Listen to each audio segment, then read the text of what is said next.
ನಮಸ್ತೆ.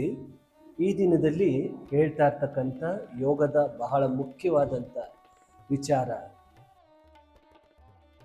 ಈ ಅಭ್ಯಾಸ ಇಡೀ ಜೀವನವನ್ನೇ ಬದಲಿಸ್ತಕ್ಕಂಥ ಸಾಮರ್ಥ್ಯವನ್ನು ಒಳಗೊಂಡಿರ್ತದೆ.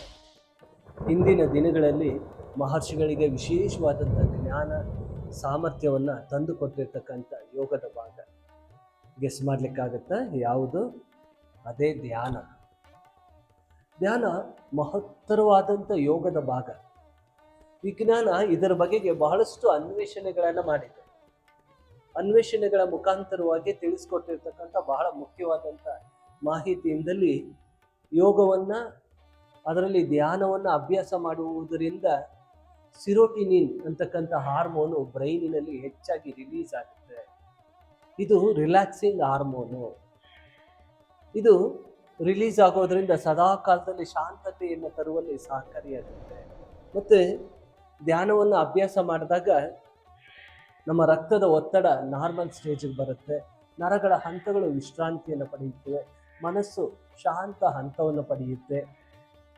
ನರಗಳ ಹಂತಗಳು ವಿಶ್ರಾಂತಿಯನ್ನು ಪಡೆಯುತ್ತವೆ. ಸ್ಟ್ರೆಸ್ ರಿಲೇಟೆಡ್ ಪ್ರಾಬ್ಲಮ್ಸ್ ಸಂಪೂರ್ಣವಾಗಿ ದೂರ ಉಳಿಯುತ್ತವೆ ಇತ್ಯಾದಿ.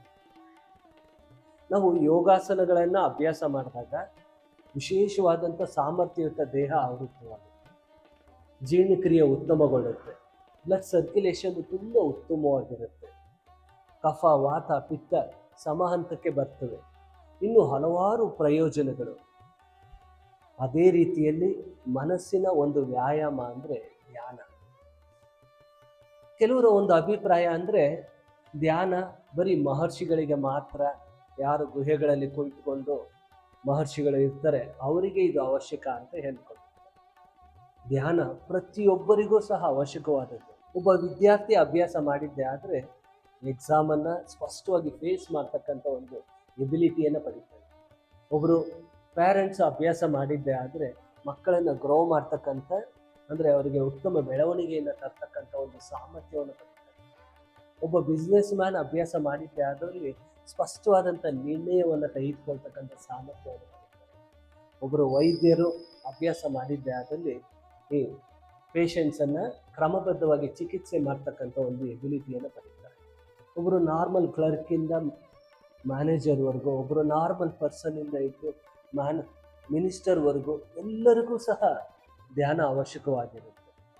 ಇವರಿಗಿಲ್ಲ ಅಂತ ಹೇಳೋಗೆಲ್ಲ, ಪ್ರತಿಯೊಬ್ಬರಿಗೂ ಅವಶ್ಯಕವಾಗಿರುತ್ತೆ.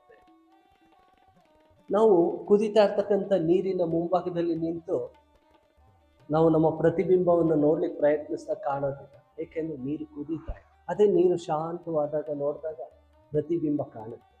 ಆ ರೀತಿಯಲ್ಲಿ ನಮ್ಮ ನಿಜತೆಯೊಂದಿಗೆ, ನಮ್ಮ ಪರ್ಫೆಕ್ಷನ್ ಒಂದಿಗೆ ನಾವು ಪ್ರತಿಬಿಂಬಿಸಬೇಕಾದಲ್ಲಿ ನಮ್ಮ ಆಲೋಚನೆಗಳ ಸಂಖ್ಯೆ ಕಡಿಮೆ ಆಗಬೇಕು.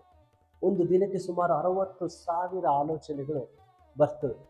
ಈ ನಂಬರ್ಸ್ ಕಡಿಮೆ ಆಗ್ತಾ ಹೋಗ್ಬೇಕು. ಆ ರೀತಿ ಕಡಿಮೆ ಮಾಡಲಿಕ್ಕೆ ಸಹಕಾರಿಯಾಗ್ತಕ್ಕಂಥ ಪ್ರಪಂಚದ ಏಕೈಕ ಕಲೆ ಅಂದರೆ ಅದು ಧ್ಯಾನವಾಗಿರುತ್ತೆ.